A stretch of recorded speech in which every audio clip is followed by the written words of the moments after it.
உங்களோட வாசல் கிழக்கு பார்த்து இருக்கா, இல்லை மேற்கு வடக்கு தெற்கு எதுவாக இருந்தாலும் அந்தந்த ஒரு குறிப்பிட்ட நேரத்தில் சூரிய ஒளி உள்ளே வரும். இப்போ கிழக்கு பார்த்த வாசல்னால் காலையிலேயே சூரிய ஒளி இது போல் உள்ளே வரும்.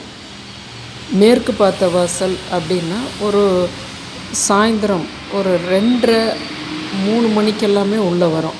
இல்லைங்க எங்களுக்கு ஒரே வாசல் தான் வந்து அது வர்றதுக்கான வாய்ப்பே இல்லை அப்படின்னா கண்டிப்பாக ஜன்னல்னு இருக்கும் ரூமில். அது வந்து மேற்க ஜன்னல் இருக்கும். அதை வந்து நீங்கள் ரொம்ப ஒரு மாதிரி அந்த பக்கம் ஜன்னலுக்கு அந்த பக்கம் கொஞ்சம் நம்ம திறக்க முடியாததுபடி இருக்குது. பக்கத்துலேயே ஒரு வீடு இருக்குது, பக்கத்துலேயே ஒரு டீ கடை இருக்குது.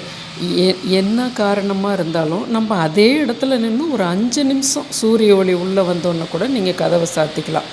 ஏன்னா சூரிய ஒளி உள்ளே வர்றது மனக்குழப்பங்கள் விலகும், குடும்பத்தில் ஆரோக்கியம் நீடிக்கும், வருமானமும் தடையில்லாமல் வரும்.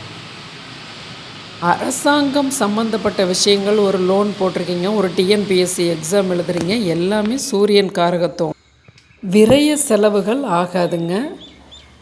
சூரிய ஒளி உள்ள நம்ம வீட்டுக்குள்ளே படுறது கதவு வழியாகவோ ஜன்னல் வழியாகவோ 5 நிமிடமாவது ஒரு நாளைக்கு நம்ம வீட்டுக்குள்ளே சூரிய ஒளி வரணும். பூரிக்கு நம்ம மாவு பிசையும் போது ஒரு 1/4 படி மாவு எடுத்திங்கன்னா 1 டேபிள் ஸ்பூன் கோபுரமாக ரவை அது போட்டு கொஞ்சம் கெட்டி மாவாக பிசைஞ்சிக்கிட்டிங்கன்னா, சப்பாத்தி போல் இல்லாமல் கெட்டியாக பிசைஞ்சிக்கிட்டிங்கன்னா அருமையாக பூரி வரும். இது போல் அந்த திக்னஸ் நான் இப்போ காமிச்சேன் பார்த்திங்களா, அதே திக்னஸில் இப்போ இது வந்து நல்லா உப்பி வருது.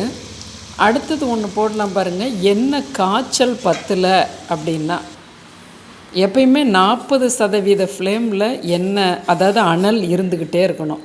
இப்போ எண்ணெய் காய பத்தலை அப்படின்னா இது பாருங்கள், அந்த உப்புறது கொஞ்சம் கம்மியாக இருக்கும், சாப்பிட்றதுக்குமே கொஞ்சம் சவுன்னு இருக்கும். அதனால் பூரி அப்படின்னா நல்லா உடனே எண்ணெயில் போட்டு உப்பி வந்துடணும். நம்ம ரொம்ப இப்படி சிரமப்படக்கூடாது. இது கொஞ்சம் சவுன்னு இருக்கும். எப்பயும் நிறைய போட்டிங்கன்னா ஒரு மூடி போட்டு ஒரு 2-3 தட்டில் அப்படி போட்டு ரெடி பண்ணி லைட்டாக மூடி போட்டு மூடிட்டிங்கன்னாலுமே காற்று படாமல் வச்சுருக்கணும். இது கொஞ்சம் சவடையாக இருக்குது பாருங்கள். இப்போ எண்ணெய் காஞ்சோன்னு போட்டு பாருங்கள். அந்த திக்னஸ் வந்து கரெக்டான, ரொம்ப திக்னஸில் இருக்கக்கூடாது பூரி மாவு. ஏன்னா ஒரு சிலர் வந்து இதை சரியாக உப்புலங்கிறீங்கள, அதுக்காக இந்த டிப்ஸு. கண்டிப்பாக ஒரு 1/4 படிக்கு 1 டேபிள் ஸ்பூன் வெள்ளை ரவை. அது கிறிஸ்பியாகவும் இருக்கும், சாஃப்டையும் கொடுக்கும் இந்த ரவை. அடுத்த டிப்ஸு பார்க்கலாம். மணி பிளான்ட் செடி இப்போ நம்ம எல்லாருமா மண்ணுலையும் வைக்கிறோம், தண்ணியிலையும் வைக்கிறோம். அப்பார்ட்மெண்ட்டில் இருக்கிறவங்கெல்லாம் தண்ணீரில் வைக்கிறோம்.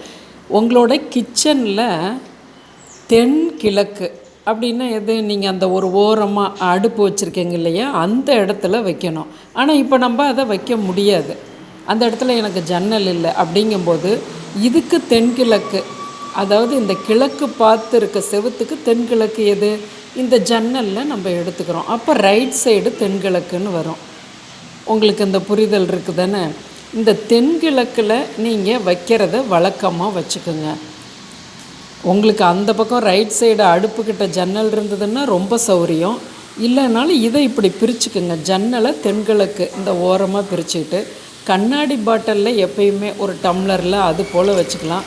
வாரம் ஒரு முறை தண்ணியை மாற்றிக்கலாம். இந்த வேர்கள் கருப்பு விழுந்ததுன்னா அந்த கருப்பு விழுந்த வேர்களை எடுத்துடணும். இது போல் ஒரு சாண்டல் கலரில் இருக்கணும். வாரம் ஒரு முறை தண்ணி மாற்றணும்.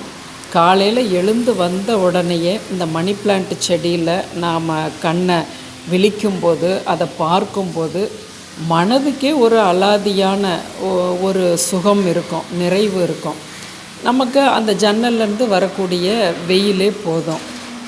இதனாலெல்லாம் பணம் கொட்டுமா அப்படின்னா கண்டிப்பாக கர்ம வினை, நாம் வாங்கிட்டு வந்த புண்ணிய கர்மா பாவக்கர்மாவுக்கு தகுந்தது போல தான் பண வரவு விரயமாகிறது. நல்ல செலவு கெட்ட செலவு எல்லாமே வரும். இதில் எனக்கு அனுபவத்தில் நான் கண்ட உண்மை. ஆனாலும் இது போல் இந்த மணி பிளான்ட் செடியை இந்த தென்கிழக்கு மூலையில் ஜன்னலில் வைக்கும்போது இந்த மாதிரியான பிரச்சனைகள் நம்மளை சூழ்ந்தாலும் கர்மாப்படி அது நமக்கு பெரிய அளவுக்கு மனதுக்குள்ளே போய் குழப்பத்தை விளைவிக்கிறதில்ல. எல்லாமே டேக் இட் ஈஸின்னு மனம் போய்கிட்டே இருக்கும். அடுத்த டிப்ஸு, சர்வெண்ட்டுக்கெல்லாம் நாம் மிச்சம் மீதியே கொடுக்கறது வழக்கம் பெரும்பாலும்.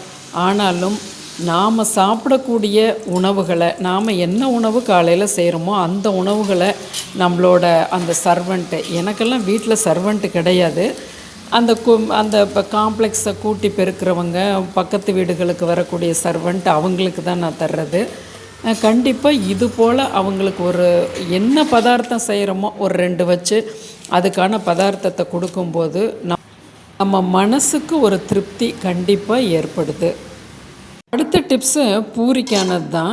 இந்த மாவு பாருங்கள், நம்ம விரலை இப்போ அதாவது 1 பங்கு கோதுமைக்கு மாவுக்கு 1 டேபிள் ஸ்பூன் ரவை போட்டு பிசைஞ்சு வச்சுருக்கோம்.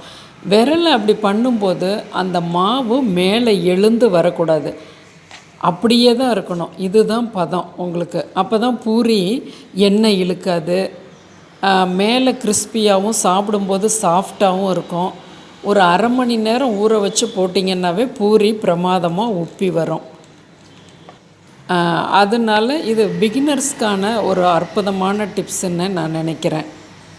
1 கால்படி மாவு போட்டிங்கன்னா ஒருத்தர் சாப்பிட்டு மிச்சம் இருக்கும். 2 பேர்த்துக்குன்னா 1.5 கால்படி போடலாம். பாருங்கள், இதுதான் டேபிள் ஸ்பூன். இதில் 1 கால்படி மாவுக்கு 1 டேபிள் ஸ்பூன் கோபுரமாக வெள்ளை ரவை கலந்து செய்து பாருங்கள், அட்டகாசமாக வரும்.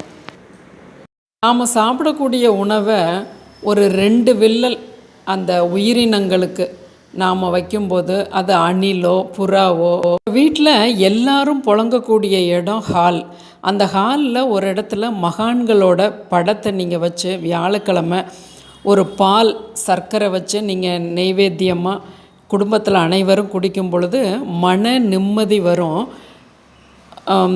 அதாவது வரன் பார்த்துட்ருக்கவங்க, பரீட்சை எழுதிக்கிட்டு இருக்கிறவங்க, ஒரு வருமானத்தில் தடையாக இருக்குதுங்கிறவங்க எல்லாருமே இந்த வியாழக்கிழமை குருவே நம சொல்லிக்கிட்டு உங்களுக்கு பிடிச்ச மனிதனாய் பிறந்து மகானாய் மறைந்த ஒருவரை நீங்கள் வழிபட்டு வரலாம். வியாழக்கிழமை முழுதும் ஓம் குருவே நம மனசுள்ள சொல்லிக்கிட்டே இருக்கலாம். அன்னைக்கு மஞ்சளில் கொஞ்சமாக தண்ணி கலந்து ஒரு கீற்று போல், மின்னல் கீற்று போல் அந்த நெத்தியில் இட்டுக்கிட்டு அன்றைக்கி நீங்கள் வெளியே போகிறது, இப்போ எதுனாலும் நீங்கள் ஸ்கூல் காலேஜ் ஆஃபீஸ் எங்கேனாலும் கடைக்கு போயிட்டு வாங்க. அது ஒரு அற்புதமான மன நிறைவை உங்களுக்கு அன்னைக்கு தரும். அப்படி தரும் பட்சத்தில் நீங்கள் தினமுமே அந்த மஞ்சள் கீற்ற நெற்றியில் ஆண் பெண் குழந்தைகள் எல்லாருமே இட்டுக்கலாம்.